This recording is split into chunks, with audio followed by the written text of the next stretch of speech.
Welcome back to the channel, guys. My name's Andy R and this is the Brotherhood of Men. Welcome, come on in.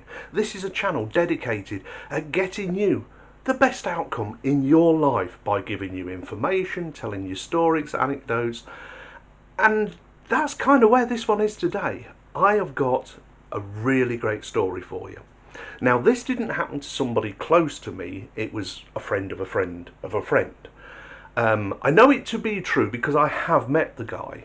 When he was in his early 20s, well, long before that, he'd made a decision in his life that he never wanted children.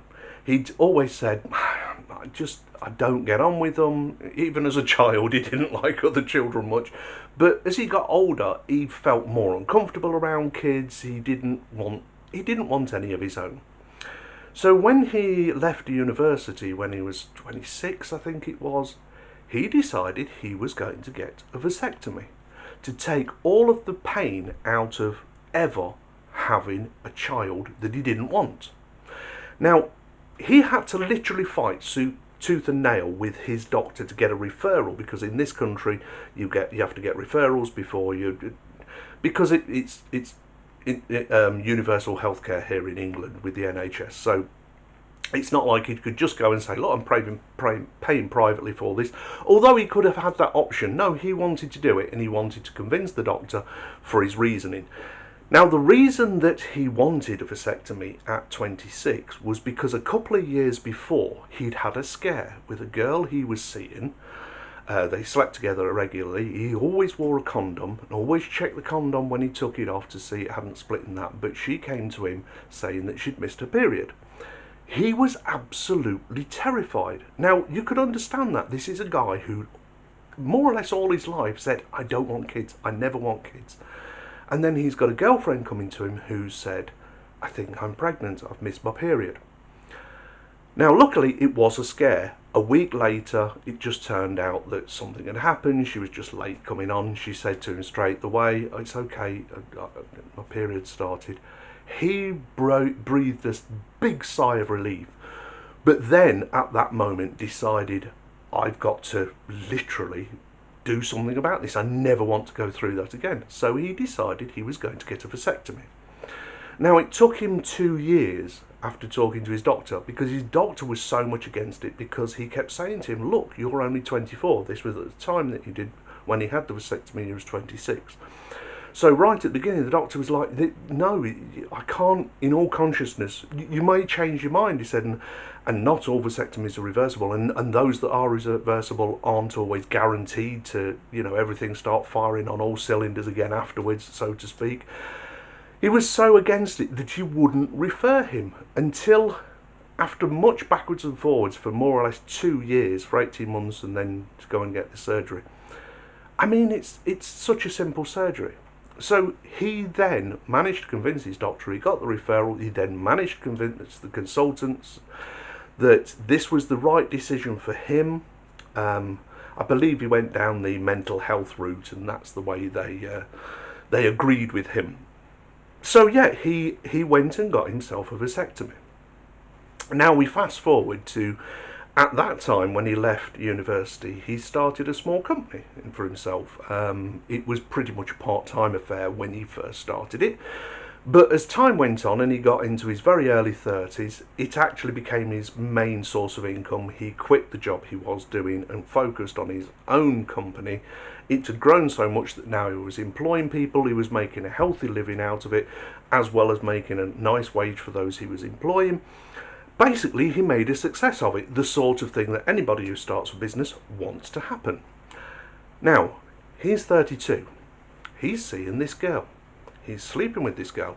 They've made no commitment to each other. They're sort of dating, F-buddies if you like. But he had it in his mind that something was going on. He went to her works once to surprise her, take her to something for lunch halfway through the day, and something he saw there just made him a little bit uncomfortable. It's the way she was behaving with a guy she worked with. So he wasn't ready to take it the next step. He wasn't ready to, but he'd never told her he'd had a vasectomy. He always wore a condom.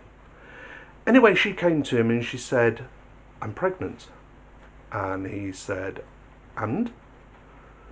she says, well, what are you going to do about it? I mean, maybe we should get married or move in together or something. And he went, well, it's not mine. Of course, she was furious. What are you trying to say? You're saying I'm cheating on you. He says, I didn't say any of that. I just made a clear statement. It's not mine. And because of that, I no longer want to see you. Of course, she starts bad-mouthing him on social media, on friends, in the work, and anybody they knew who rang up, oh, why did you split up and whatnot? She was bad-mouthing him. I'm pregnant with his child. Now, this really annoyed him because he'd been having regular tests, not like it was right at the beginning. You have to have regular tests after a vasectomy to make sure that it's taken properly, and that after a certain period of time, you're no longer producing active sperm. Well, he had to have the test and such like, and then he'd go back every 6 months and have the test again and have the test again, and each time it was coming back 0. He was 0 sperm count, so it was a success. He was happy with the results. So he knew for a fact that she'd slept with somebody else and was now trying to palm that child off onto him, because he said to her, he said, we always wore condoms. She says, oh, one of them must have failed. Now, what did I say earlier? He was super careful about that, especially after the scare he'd had when he was 24. Although he'd checked the condom, he was like, could she be pregnant? She wasn't that time. That was the scare. This was a different woman. She was trying to make him convinced that a condom had failed. It didn't matter to him. He still wore condoms just a bit for health reasons. But he knew now, even if it failed, she wasn't going to get pregnant by him. He had no swimmers.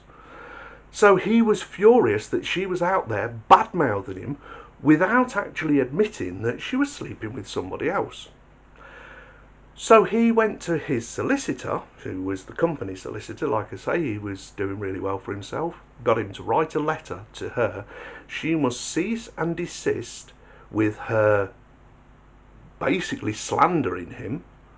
And she must also contact all those that she slandered and tell them that she was mistaken.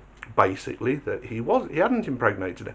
Of course, she phones him up straight away. She's furious with him. How dare you call me this, that and the other. So he said to her, okay, if that's the truth, if you're saying that this child is mine, then meet me at my solicitor's and I will sign a document that says I take full responsibility and I will supply this child with all of my financial wares and withdrawals until the child's 18.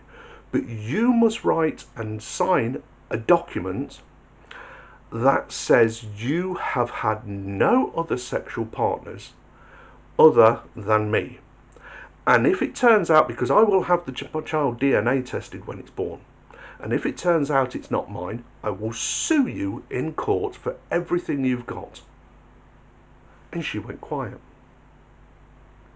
So he says, do you want to meet me at the solicitor's, or do you want to start ringing people up and tell them you made a mistake? That I'm not the baddie here, that I didn't. And she goes, well, I'm sure it's yours. He goes, oh, all of a sudden you've gone from I know it's yours to I'm sure it's yours, which says that there's an element of doubt in your mind, which means that doubt is the fact that you've slept with somebody else, true or false. And at that point she's burst into tears. Now he's telling me the story, so I've only got it from his perspective. But he said, yes, she burst into tears, and it was, it didn't mean anything, I was drunk, and one night, and he says, let me guess who it was. It was the forklift truck driver that was working at your place, wasn't it? And she went, how did you know? He said, because I saw the way that you were flirting with him when I came to pick you up that day for lunch. You were more or less, throwing yourself at him. But you realised that you got pregnant. He probably didn't wear a condom, did he? And of course I said, no. He says, no.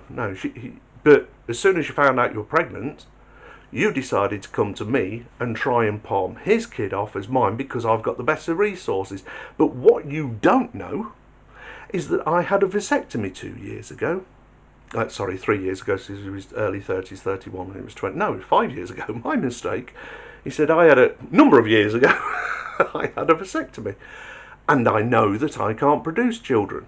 So if you were going to go down the road of slandering my name, I'm going to sue you. So you better get on that phone pretty damn quick. You better get on the social media that you've slandered my name on, and you better grovel to all of those people to understand that I did nothing wrong except to protect myself. Because if you don't, I'm having you in court. And that's what she did. But let this be a lesson to you guys. Because he hadn't told her that he'd had a vasectomy, she instantly went hypergamy. She instantly went with, who's going to be the better provider? Who's going to be the one who I will get the best outcome from? Well, she wasn't thinking that when she slept with the forklift truck driver, was she? Or anybody else for that matter. No. She was only thinking that when, let's say, the cards didn't fall right for her. She decided, I need the person who's got the steady income, that's got the, the one that I can see long term. Now, if he hadn't have had a vasectomy, if he'd have done all the other things, if he'd have gone with her, if he'd said, yes, it's my child, I didn't wear a condom, if you're pregnant, it's got to be mine, never even thought that she cheated on him. If none of that entered his mind and he went and did the right thing, say, so he marries her and they have the kid, and he didn't have it DNA tested because he trusts her, and then years later down the line that child has an accident or something and he has to go and get tested and it turns out the kid isn't his, years later. This is why I've said in previous videos, it's the worst possible thing a woman can ever do to a man, and that is try and pass off somebody else's child as theirs. That is horrendous. That is evil, because that is disgusting. And any man will tell you that. It's a different matter if some guy falls in love with you and you already have a child. Well, more fool him. But if that happens, that's a different story to you getting pregnant by cheating on the guy that you're with and then trying to palm off that child as his. That is disgraceful. Anyway, that's my story for today. I hope you've learned a lesson from this. Don't be too trusting. You've got to watch out for yourself, because nobody's watching out for you as well as you are. You watch out for your back. Don't rely on anybody else. And in this story, that guy, he made a decision in his life and he followed through with it with actions. And his actions he stood by, and then luckily so, because he nearly got caught if he hadn't been doing what he did. So good for that guy. Anyway, my name's Andy R. This is the Brotherhood of Men. And I'll talk to you soon, because I'm going for a cup of tea. I think I've earned one. Bye now.